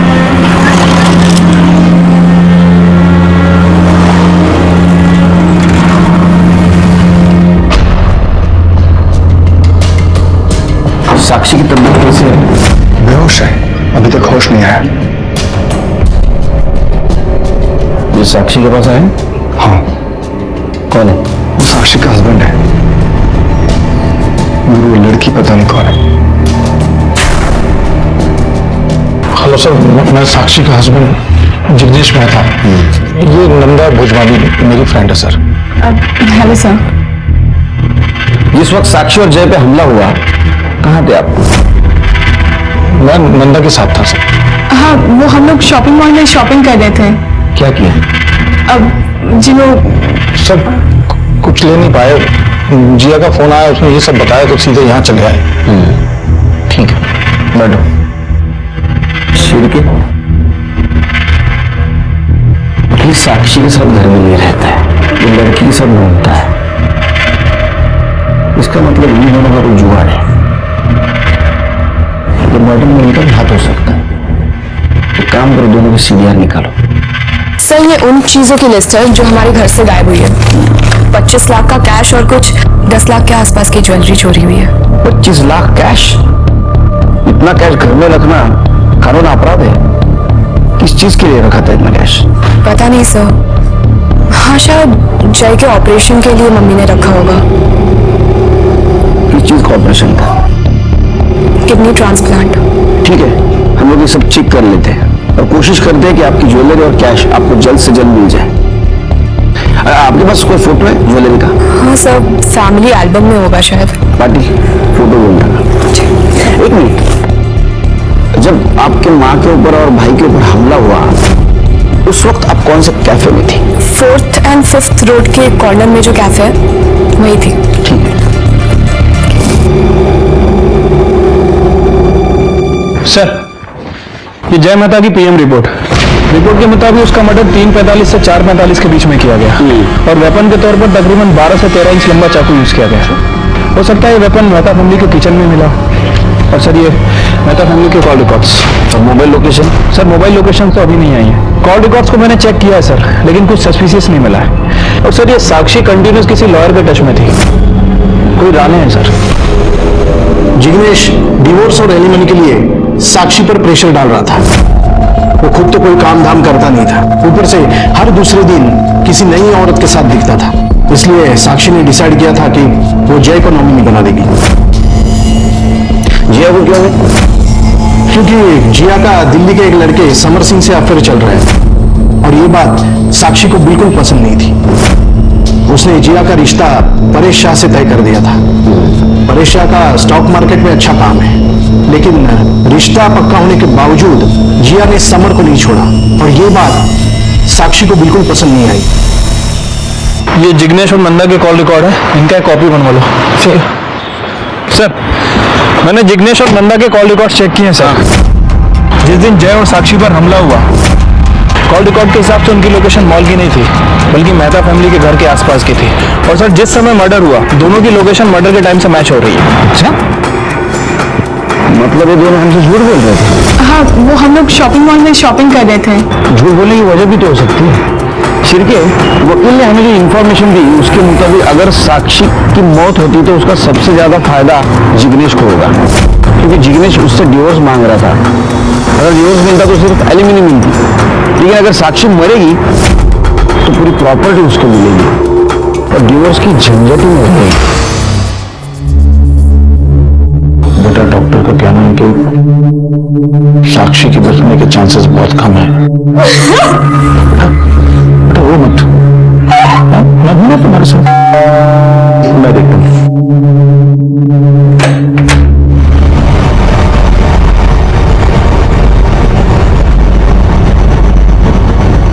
बात करनी है इनसे, अंदर चलो। या बैठो बैठो, तुम्हारे घर में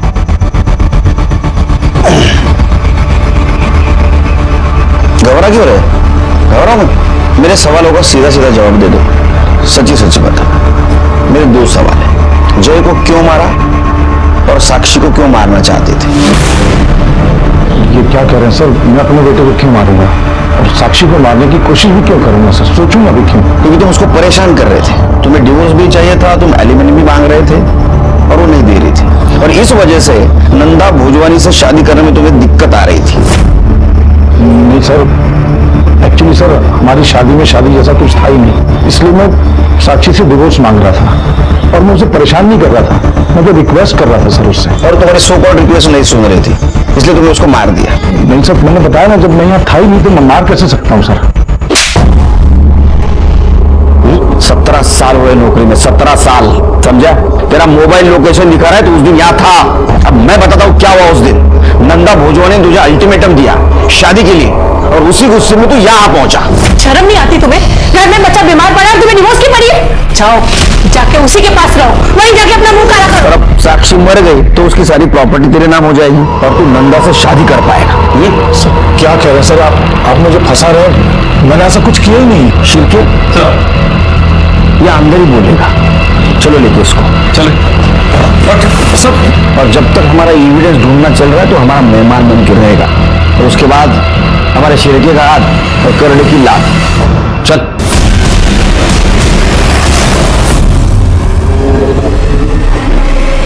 ज्वेलरी और कैश का। आप क्या कह रहे हैं? मुझे कुछ समझ में नहीं आ रहा है। हमारे पास सर्च वारंट है तुम्हारे घर का।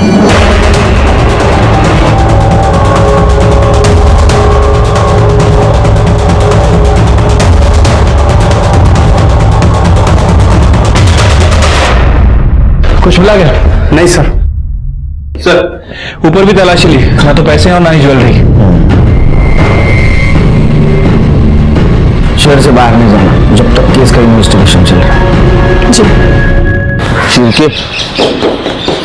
ज्वेलरी और कैश दोनों भी घर में नहीं मिले, इसका मतलब इन्होंने कहीं छुपा के रखा है। एक काम करो, अपने खबरों को अलर्ट कर दो। पर ये एरिया में किसी ज्वेलर ने ज्वेलरी खरीदी है क्या, वो भी देखो। इनके बैंक डिटेल्स भी निकालो, देखो लॉकर में छुपा के रखी है क्या।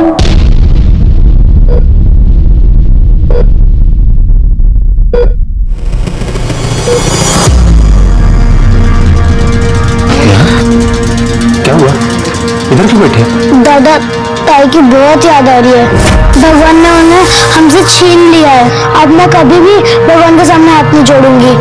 बेटा भगवान इसको इसके लिए लेके गया क्योंकि वो उसको अपने से ज्यादा प्यार करता है। दादा 2 मिनट बात करनी थी। क्या हुआ? दादा मैंने सुना आप काम ढूंढ रहे हो। काम तो ढूंढ रहे हैं मैं, नेहा को खिलाने के पैसे भी नहीं मेरे पास, मिलना तो पड़ेगा ना। दादा अगर बुरा नहीं मानो तो एक बात पूछूं, अंजलि ताई का ऑपरेशन तो हुआ ही नहीं, तो फिर जो वड़ा पाव की गाड़ी बेच के जो पैसा मिला था उसका क्या किया तुमने? बताओ ना, चुप क्यों? क्या करने का तेरे को पूछ के? नहीं है पैसा वो मेरे पास। भरत तो उसका चला, तुम्हारा पैसा है, जो चाहे वो करो। मैं तो सिर्फ ये बोलने आया था, जिधर मैं काम करता हूँ ना उधर वड़ा पाव बनाने वाली की जरूरत है। अरे प्रवीण, तू इधर गाड़ी लगाता है क्या? अच्छा अच्छा, चल तेरे हाथ से गर्मा गर्म वड़ा पाव दे मुझे। प्रवीण चल, अंजलि के साथ बहुत बुरा हुआ ना।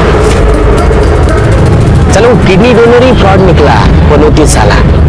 तुझे मालूम है, एक पेशेंट की फैमिली उसे 6 लाख रुपए देने के लिए तैयार हो गई थी, लेकिन वो पेशेंट भी ऑपरेशन करने से पहले मर गया। साला उसका किसी ने तो मर्डर कर डाला है।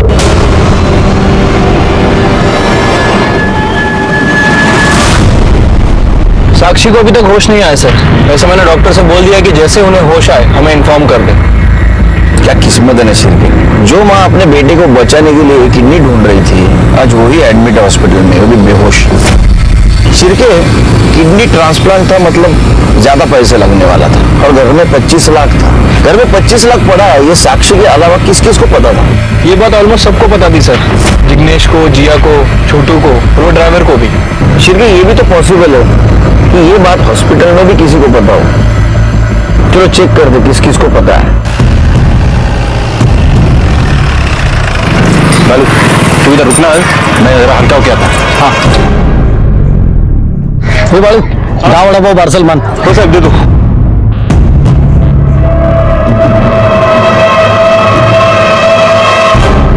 सर एक्चुअली जय को जो किडनी मिलने वाली थी वो उससे पहले अंजलि सुर्वे नाम की एक पेशेंट को ट्रांसप्लांट होने वाली थी। अंजलि को किडनी डोनेट करने वाला मिल गया है, पर डोनर ने उसका प्राइस बढ़ा दिया और अंजलि का भी टाइम पे पैसे का इंतजाम नहीं हो पाया और वो पेशेंट की ट्रांसप्लांट से पहले ही डेथ हो गई। इसलिए किडनी जय को ट्रांसफर हो गई और साक्षी मेहता डोनर को डबल अमाउंट देने के लिए तैयार थी, पर डोनर ने किडनी देने से मना कर दिया।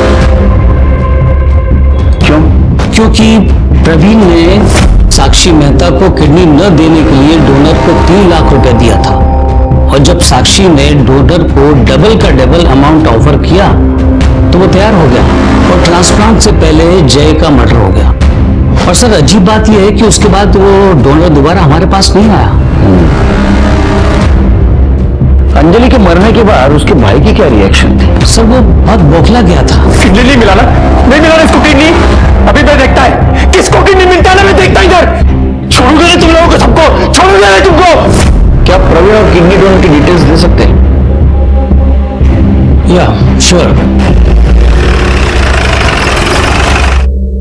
सर, ये हॉस्पिटल के सीसीटीवी फुटेज से प्रवीण का फोटो निकाला, सर्कुलेट कर दो उसको। हाँ सर, एक और बात, अंजलि की मौत के बाद भी प्रवीण अक्सर हॉस्पिटल आता था। क्यों? सर वो तो पता नहीं है, लेकिन जब भी हॉस्पिटल जाता था रवि नाम के वार्ड बॉय से अक्सर मिलता था।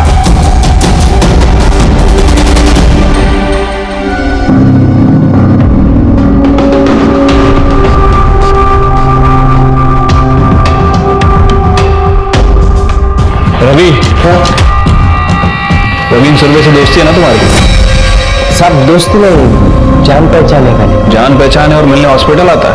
नहीं, मिलने नहीं आया था साहब मुझे। वो अपना किडनी डोनर और मेहता फैमिली ने उसकी डिटेल चाहिए थी उसको, तो बहुत अच्छा और सीधा आदमी है साहब वो। तो मैं बोला कुछ काम होगा इसलिए मैंने दे दी उसको डिटेल, दूसरा कुछ नहीं। कहाँ मिलेगा प्रवीण?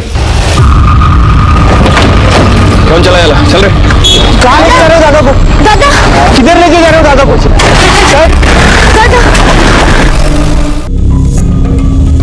अंजलि मर गई उस दिन, उसके डोनर और मेहता फैमिली की इंफॉर्मेशन निकालने के लिए हॉस्पिटल क्यों गया था? सर वो उन लोगों को बोलना था मेरे को, वो जो भी अंजलि के साथ किए वो अच्छा काम नहीं किया। मेरे को सब कुछ सही करने का था इसलिए। अच्छा, तेरा ठीक करने का मतलब उनको मारना है ना? नहीं साहब, कसम से मैंने मर्डर नहीं किया सर किसी का। अच्छा एक बात बता, जिस दिन मेहता फैमिली पे अटैक हुआ उस दिन तेरा फोन बंद क्यों था? सर वो मेरे पास रिचार्ज करने के पैसा नहीं था, तो इसलिए मैंने ऑफ रखा था। तो सच नहीं बताएगा? सड़ी तरह अंदर मच्छर काटेंगे ना तब पता चलेगा। सर शंकर पिल्ले का मोबाइल अभी नॉट रीचेबल आ रहा है। मैंने मोबाइल कंपनी के रिकॉर्ड से उसका घर का एड्रेस निकाला, त्याचा एड्रेस बेळगाव से।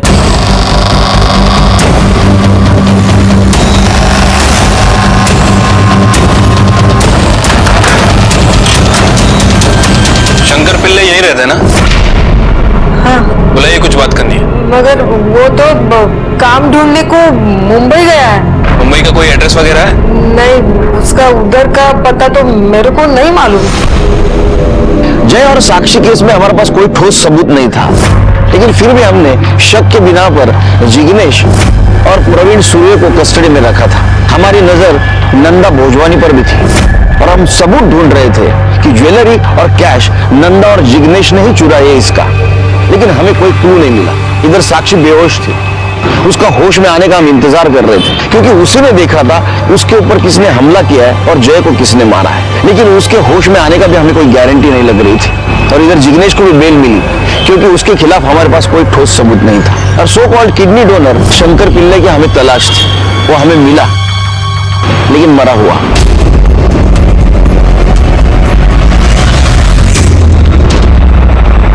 सर कैश मिला है, तकरीबन 3 लाख रुपए। सर कि शायद ये 3 लाख रुपए वो ही हैं जो प्रवीण ने जय मेहता को किडनी ना देने के लिए इसको दिए थे। सर ये आधार कार्ड मिला। शंकर पिल्ले? सर कहीं ऐसा तो नहीं कि इसी ने पैसों के लिए मेहता फैमिली पे अटैक किया हो? अगर इसने अटैक किया तो फिर ज्वेलरी और कैश देगा। ऐसा तो नहीं प्रवीण ने दोनों मर्डर किए और अपना माइंड डाइवर्ट करने के लिए वो 3 लाख रुपए छोड़ के गए? पॉसिबिलिटी है सर। सच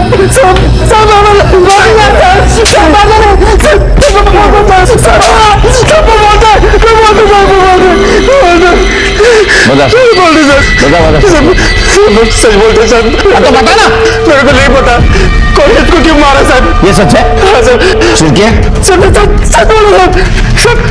मैंने सिर्फ 3 लाख रुपए दिया था सर वो शंकर को, वो अब तक किडनी जय को ना दी इसलिए। उन लोगों ने बोला मेरे को तू ज्यादा पैसा मांगा करके, पैसे का इंतजाम नहीं कर पाया इसलिए तूने किडनी नहीं दिया।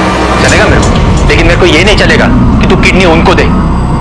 इसके लिए देखिए ये 3 लाख रुपए, 3 लाख रुपए लाया मैं। ये पैसा ले और खुश रहे। ये मेरे को पता है तेरे को 6 लाख रुपए चाहिए, ज्यादा पैसा चाहिए, लेकिन तू सोच के देखना, तूने किडनी भी नहीं दिया और तेरे को ये 3 लाख मिल गया।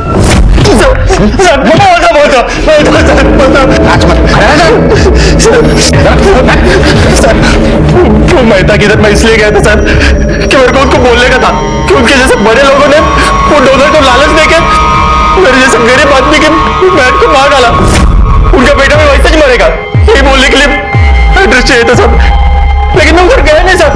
मैं सच में कहता हूँ तू गया था वहां पर, तूने देखा आसपास कोई नहीं है, तूने चाकू से साक्षी और जय को मार दिया।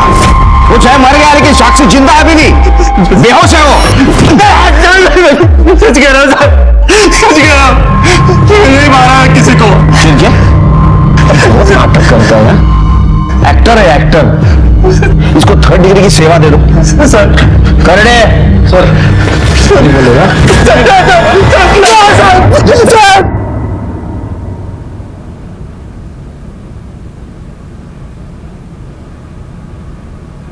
क्या नाम है बेटा आपका? मैं नेहा हूँ, प्रवीण दादा के लिए खाना लाई हूँ। उनको भूख लगी होगी ना? आपका खाना हो? नहीं, वो खाना नहीं बचा था ना, तो मैं प्रवीण दादा के लिए लेके आ गई। चल अब ये देखो, ये मेरा डिब्बा, वो तुम्हारा। चल अब देखते आज क्या भेजा है। अच्छा मुझे एक बात बताओ नेहा, तुम्हें खाने में क्या अच्छा लगता है? कांदा पोहा और मेरे दादा के हाथ के बने हुए वड़ा पाव। क्या बात है, कांदा पोहा अच्छा लगता है? मेरी बाइको है ना, बाइको पता है ना क्या? प्यारा लड़की, मेरी बाइको है ना, बहुत अच्छा कांदा पोहा बनाती है। लेकिन आज नहीं भेजा है कांदा पोहा, आज सब्जी और रोटी। तो ठीक है, एक काम करते हैं, ये रोटी इसमें थोड़ी सब्जी डालते हैं, रोल बनाता हूं। ये तुम खा लेना, ये खाओ। नहीं, मुझे नहीं खाना, पहले मैं अपने दादा को खिलाऊंगी फिर ही मैं खाऊंगी। ठीक है, एक काम करते हैं, ये दादा का डब्बा, ये तुम्हारा रोल, ये दादा को देना और दादा के साथ बैठ के ये रोल खाना। Patil madam. Yes sir. Praveen को नहीं चलो।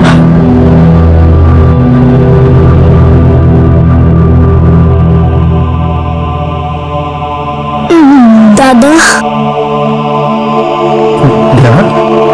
मौर्य, दरवाजा खोलो।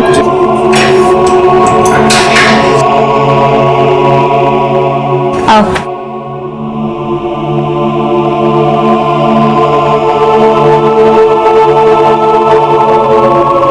दादा रो नको, नहीं तो अंजलि दाई को दुख होगा।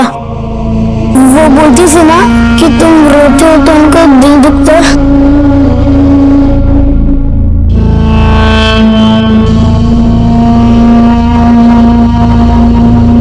दादा देखना, ये लोग तुम्हें छोड़ देंगे, इन्हें नहीं पता कि तुम कितने अच्छे हो। जैसे ही मालूम पड़ेगा ये तुम्हें छोड़ देंगे।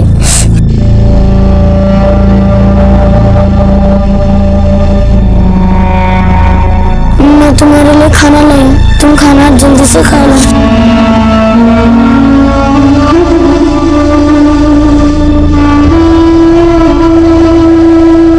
अगं घेतल्यात सगळ्या गोळ्या घेतल्यात, आता का पिस्टल मधल्या गोळ्या घेऊ का?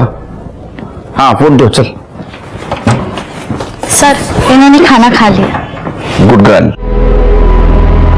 अरे बाप रे, क्या हुआ? आपसे बहुत गुस्सा हो, आपने मेरे दादा को ऐसे क्यों मारा? अब उधर बैठो, बैठो।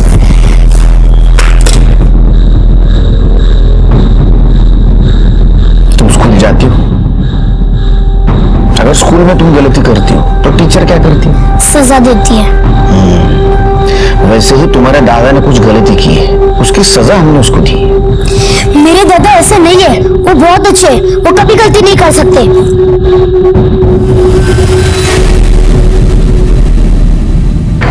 सर मेहता फैमिली के घर से जो ज्वेलरी चोरी हुई थी उसे मेन मार्केट में बेचा गया था और ये वहाँ की सीसीटीवी फुटेज है।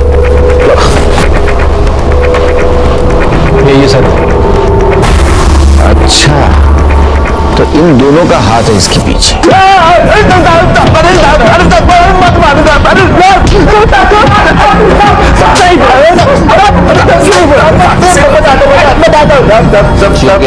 सब मैं घबराता हूँ।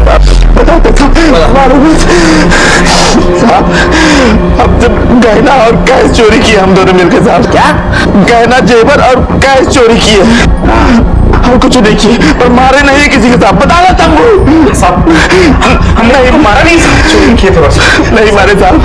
अब जब बाजार से जब घर लौटे तो देखे कि बाबा मरे पड़े हैं और हमको लगा कि मालकिन भी मर गई है, पर और सब घबराहट में सबसे पहले हम शंभू को फोन कर दिए और सब बताए। शंभू पुलिस को बुला लेते हैं। पागल हो गया क्या? जो मामला हुआ उसका फायदा उठाते हैं। मुझे मालूम है घर में बहुत सारा कैश भी है और गहने भी, सबको समेटते हैं और गायब हो जाते हैं। जब मैं चला जाऊंगा पुलिस को फोन कर, और जब मामला ठंडा हो जाएगा तो हम लोग आपस में बांट लेंगे आधा।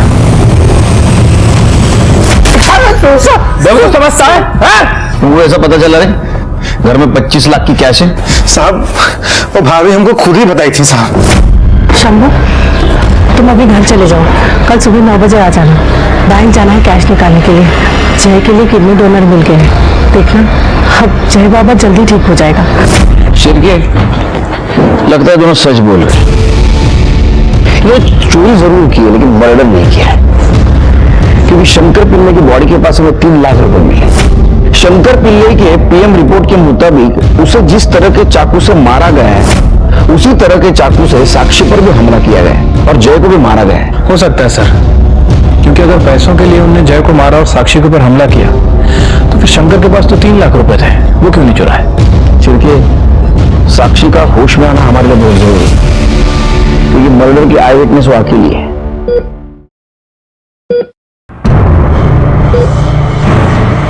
कैसी कंडीशन है पेशेंट की?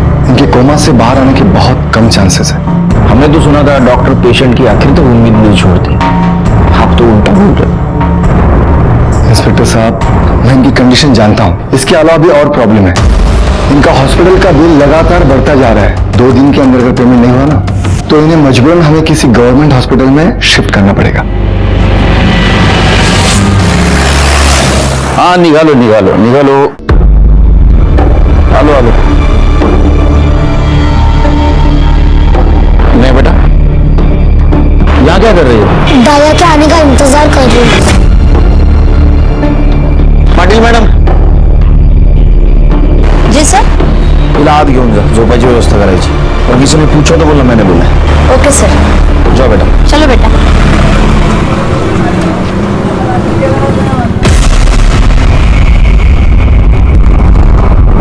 Sir, front check.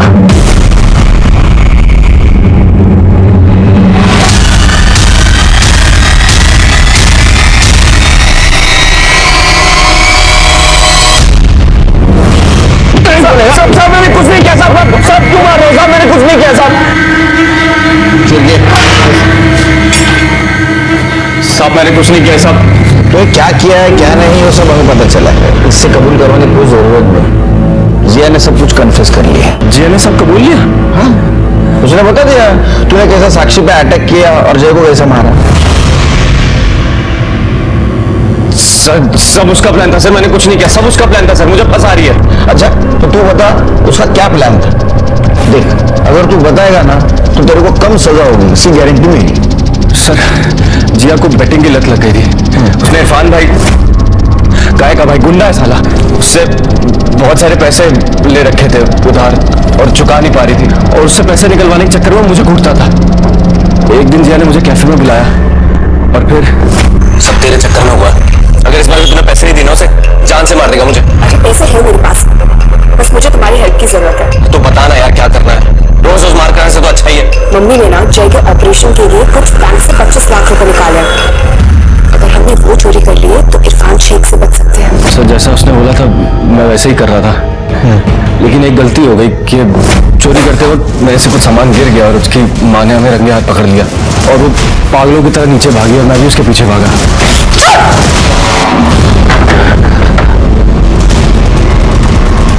जिया, क्या किया मम्मी के साथ? समर, इसको भी मार डालो। ये जिंदा रहा ना तो हमें भी मरवा देगा और पूरी प्रॉपर्टी इसके नाम पे हो जाएगी। समर, मार डालो इसको। समर झूठ बोल रहा है, मैंने ऐसा कुछ भी नहीं किया है। जिस समय वो हादसा हो रहा था मैं कैफे में ही थी। अगर आपको यकीन नहीं हो रहा है तो आप ट्रांजैक्शन रिकॉर्ड देख सकते हैं। 1 मिनट। देखने के लिए हमारे पास सीसीटीवी फुटेज भी है कैफे का। जब आपको समर का फोन आया, आप वहां से उठी, निकल गए। 20 मिनट के बाद वापस आके कैफे में बैठ गई। और एक सवाल का जवाब, जिस चाकू से तुमने साक्षी और जय को मारा, उसी चाकू से शंकर का भी मर्डर हो और हमें पता है उसको भी आपने मारा। ये बताओ उसको क्यों मारा? उसने क्या बिगाड़ा तुम्हारा? सर, क्योंकि जिया को पता चल चुका था कि आपका शक प्रवीण पर है और प्रवीण की बहन को किडनी देने से शंकर ने मना कर दिया था। तो हमें लगा कि अगर हम शंकर को रास्ते से हटा देंगे तो आपका सारा शक प्रवीण पे चला जाएगा। लेकिन तुम तो ज्वेलरी और कैश लेने के लिए आए थे, फिर वो क्यों छोड़ दी उधर? सर, हम घबरा गए थे इसलिए ज्वेलरी और पैसे वहीं पे छूट गए। हमें लगा घर पे ही रहेंगे तो कभी भी ले सकते हैं। तुमने तुम्हारी गंदी आदतों की वजह से अपने लोगों की जान ली थी। तुम दोनों सड़ोगे जेल में।